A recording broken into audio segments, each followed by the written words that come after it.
नमस्कार दोस्तों, welcome to RD tutorials. आज हम पिछले डिस्कशन को कंटिन्यू करते हैं। पिछले डिस्कशन में हमने डिस्कस किया था 4 P's of marketing which is called the marketing mix. जो मार्केटिंग मिक्स में जो 4 P's हमने डिस्कस किए थे, product, price, place and promotion, ये जो 4 P's हैं ये बहुत ही सूटेबल है एक प्रोडक्ट ओरिएंटेड मार्केटिंग के लिए। अगर हम एक सर्विस इंडस्ट्री में हैं तो ये 4 P's बन जाता है 7 P's। तो हमारा आज मुद्दा जो है डिस्कशन का ये है 7 P's। ओके, जो 4 P's हमने पिछले लेक्चर में डिस्कस किए थे, that is product, price, place and promotion. ये 4 P's सर्विसेज के लिए भी मायने रखते हैं, इनके लिए भी रेलेवेंट हैं, बट इनके लिए कुछ एडिशनल P's की जरूरत है। 3 एडिशनल P's जो कि है, पहला पीपल। ओके, जब सर्विस होती है, एक सर्विस इंडस्ट्री में हम हैं, तो हमारे लिए जो सर्विस को डिलीवर करते हैं, जो प्रोफेशनल सर्विस डिलीवर करते हैं, तो वो बहुत ही इंपॉर्टेंट फैक्टर होता है हमारी सर्विसेज मार्केटिंग के लिए। हमारे पास सर्विस डिलीवर करने के प्रोफेशनल्स जो हैं, उनकी कैपेबिलिटीज क्या हैं, उनमें कैसा हुनर है, कैसा कौशल है, इस पर भी निर्भर करता है आपका मार्केटिंग एफर्ट कितना सक्सेसफुल होगा। आपने ये गौर किया होगा, आप जब किसी कोचिंग इंस्टीट्यूट में जाते हैं कोचिंग के लिए, तो आप कैसे कोचिंग सेंटर को, किस कोचिंग सेंटर पे जाना पसंद करेंगे? आपने देखा होगा कि किसी कोचिंग सेंटर में एक बहुत ही पॉपुलर टीचर होते हैं, उनके नाम के चर्चे पूरे शहर में होते हैं। ओके, तो अगर मुझे मैथ्स पढ़ना है तो ये वाले सर के पास जाना चाहिए, अगर मुझे इंग्लिश पढ़ना है तो ये वाले सर के पास जाना चाहिए। तो यहां पर जो सर हैं आपके, जो टीचर हैं, ये हैं आपके सर्विस इंडस्ट्री के पीपल। ओके, आपके सर जो हैं वो आप तक वो सर्विस डिलीवर कर रहे हैं। तो आपके सर हो गए वो P, that is the 5th P, people.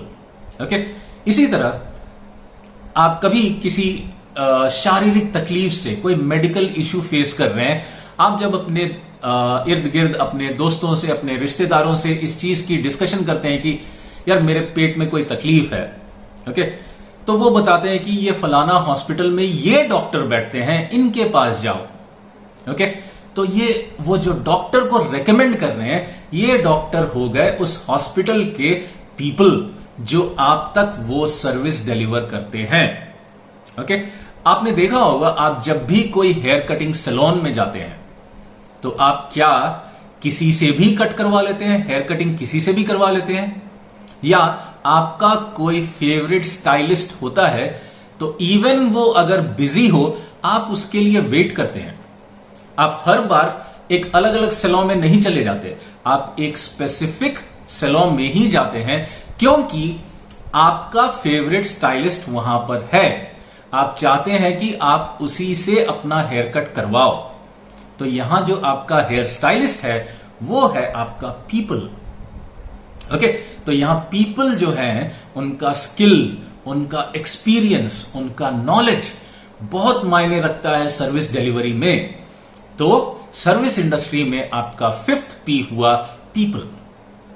Okay, आते हैं 6th P पे, जिसे हम कहते हैं processes. Okay, the process, what is the process? Okay, आप कहीं भी, किसी भी शहर में, ओके, आप मैकडॉनल्ड्स में जाओ, क्या आपको जो बर्गर है, जो फ्राइज हैं, वो क्या अलग अलग दिखेंगे या मिलेंगे, या हर एक मैकडॉनल्ड्स में उसका टेस्ट, उसका अपीयरेंस सिमिलर होगा? इसका रीजन क्या है? क्योंकि वो अपने जितने भी फ्रैंचाइजेस हैं, मैकडॉनल्ड्स अपने सारे फ्रैंचाइजेस को एक SOP देता है। SOP मतलब स्टैंडर्ड ऑपरेटिंग प्रोसीजर्स। ओके, तो इसके तहत क्या होता है कि सारे आउटलेट्स में मैकडॉनल्ड्स के प्रोसेसेस स्ट्रीमलाइंड होते हैं, यूनिफॉर्म होते हैं, स्टैंडर्डाइज्ड होते हैं। तो हम किस तरह से काम डिलीवर करते हैं उसे कहते हैं प्रोसेस। ओके, तो सर्विस इंडस्ट्री में प्रोसेस आपकी जितनी स्ट्रीमलाइंड हो, जितना एफर्टलेस हो, जितना सीमलेस हो, तो ये सर्विस लोगों तक पहुंचाने में उतनी ही आसान हो जाएगी। Okay, so processes one very important and integral part of services marketing. Okay, ये था हमारा 6th P, प्रोसेसेस। आते हैं 7th P पे, जिसे हम कहते हैं physical evidence. Okay, 7th P, physical evidence. Service एक इंटैंजिबल प्रोडक्ट है। ओके, हम जब सर्विस लेते हैं तो उस सर्विस को स्टोर नहीं कर सकते, उस सर्विस को इन्वेंट्री में नहीं रख सकते। मतलब आज अगर मैंने कोई सर्विस खरीदी तो उसे मुझे तभी के तभी कंज्यूम करना होगा। वो उसको मैं स्टोर कर कर ऐसा नहीं कह सकता कि अगले हफ्ते कंज्यूम करूंगा या अगले महीने कंज्यूम करूंगा, ये नहीं हो सकता। तो सर्विस इंडस्ट्री में जो आपका प्रोडक्ट है वो इंटैंजिबल है। तो जब आप किसी सर्विस को डिलीवर करते हैं तो उसके साथ जो अटैच्ड, जो एसोसिएटेड फिजिकल एविडेंस है, ये कस्टमर के मन में कॉन्फिडेंस लाता है, तसल्ली लाता है। ओके, कस्टमर फील करता है कि उसे वाकई में कोई सर्विस खरीदी है। अगर मैं एक इंश्योरेंस खरीदता हूं, ओके, मैंने इंश्योरेंस के पैसे दे दिए और कंपनी ने बोला कि आप 1 साल तक कवर्ड है। ठीक है, मैंने प्रीमियम भर दिया, कंपनी ने कह दिया कि आप 1 साल तक कवर्ड है, अगर आपको कुछ होता है तो हम आपके फैमिली मेंबर्स को इतने पैसे दे देंगे। क्या आप इस बात को मान लेंगे कि आपने सर्विस खरीदी, उसने बोल दिया ठीक है हम देख लेंगे? बिल्कुल नहीं। आप चाहते हैं कि इंश्योरेंस कंपनी आपको एक बॉन्ड दे, एक लिखित बॉन्ड दे। और यह बॉन्ड किस पर्पस को सर्व करता है?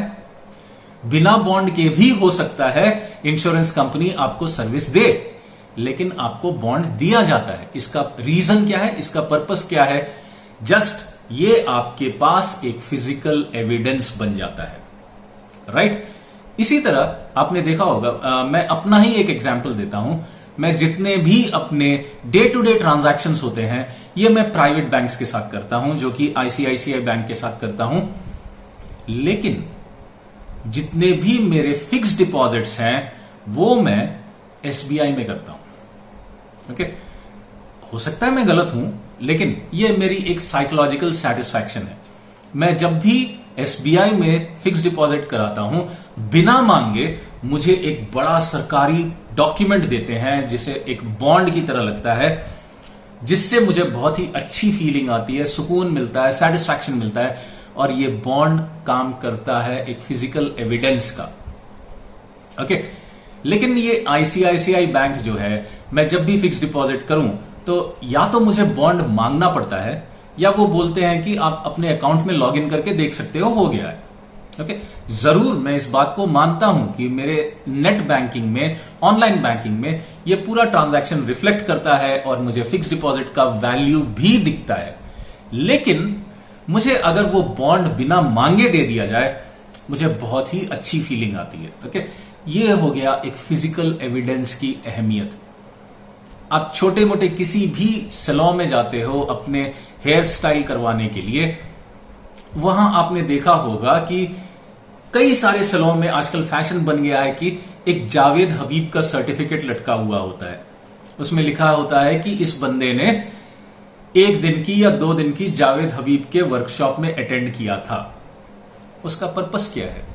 ओके, एक छोटे से सैलून में मैं जावेद हबीब के लेवल का सर्विस एक्सपेक्ट नहीं कर रहा, लेकिन वहां मैं वो सर्टिफिकेट देखता हूं तो एक तसल्ली आती है कि मेरा सर एक रिस्पॉन्सिबल या एक स्किल्ड बंदे के हाथ में है, वो कुछ बिगाड़ेगा नहीं। ओके, तो वो भी अपने कस्टमर्स को, जो सैलून्स हैं, जो हेयर स्टाइलिस्ट हैं, वो भी अपने कस्टमर्स को एक तरह का सेटिस्फैक्शन देना चाहते हैं, एक साइकोलॉजिकल सेटिस्फैक्शन देना चाहते हैं उस सर्टिफिकेट के तहत पे। ओके, उससे कस्टमर के मन में कॉन्फिडेंस बढ़ता है। ओके, तो this is what is called physical evidence.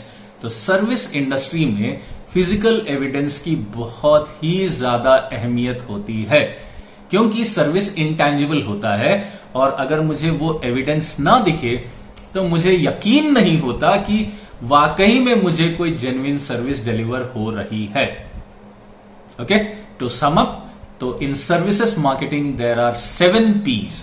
Okay, 4 P's जो हमने पिछले लेक्चर में पढ़े थे, जो कि है product, price, place and promotion, और 3 additional P's। What are those 3 additional P's? First is people, second is processes, third is physical evidence, right? So put together total 7 P's: product, price, place, promotion, people, processes, physical evidence, total 7 P's। तो दोस्तों, उम्मीद करता हूं आपको यह video पसंद आया होगा। अगर पसंद आया है तो लाइक करना ना भूलें, शेयर कीजिए अपने दोस्तों के साथ, और मेरे चैनल को जरूर सब्सक्राइब कीजिए। नोटिफिकेशन बेल को दबाना बिल्कुल ना भूलें। तब तक के लिए धन्यवाद, फिर मिलेंगे। Bye bye, thank you and take care. Audio Jungle.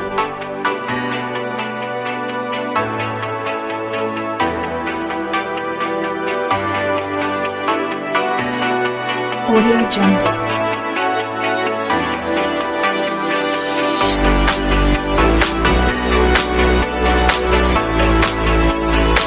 Audio Jungle.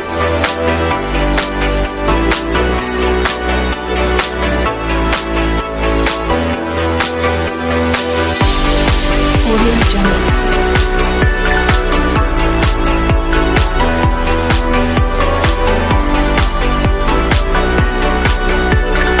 Audio Jungle.